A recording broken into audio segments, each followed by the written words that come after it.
Prieš beveik mėnesį laiko su jumis dalinausi savo užsakymu gautu iš lietuviško brendo Miki Mira. Tai iš jų užsisakinėjau drėkinančią veido rutiną, kurią sudaro tonikas, serumas ir kremas. Ir būtent mėnesį laiko sėkmingai bandžiau jų produkciją ryte ir vakare naudojant ir žiūrint, koks yra rezultatas.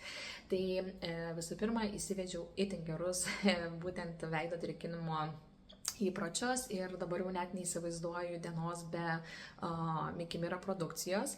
Ir veidas iš tiesų tikrai jaučiasi pridrėkintas visą dieną, tai dėl to palaikau tiek ryto, tiek vakaro rutiną, ar ne, kad ir naktį būtų drėkinama oda.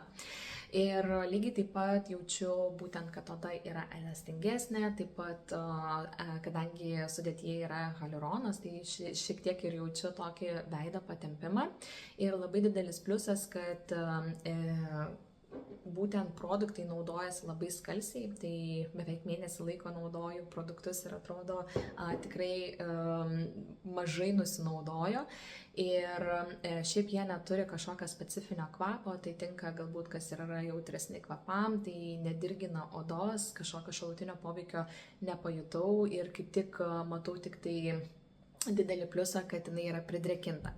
Tai jeigu ir jums yra aktualu įsivesti kažkokius veido rutinos įpročius, kviečiu kitam story pasižiūrėti, ką aš užsisakiau nuorodą. Šiuo metu pas juos puslapyje yra akcija, tai galbūt ir jums bus aktualu įsivesti savo veido rutiną. Tai jeigu kažkas irgi išbandėt kitus produktus, parašykit man ir pasidalinkit įdomų atsiliepimai.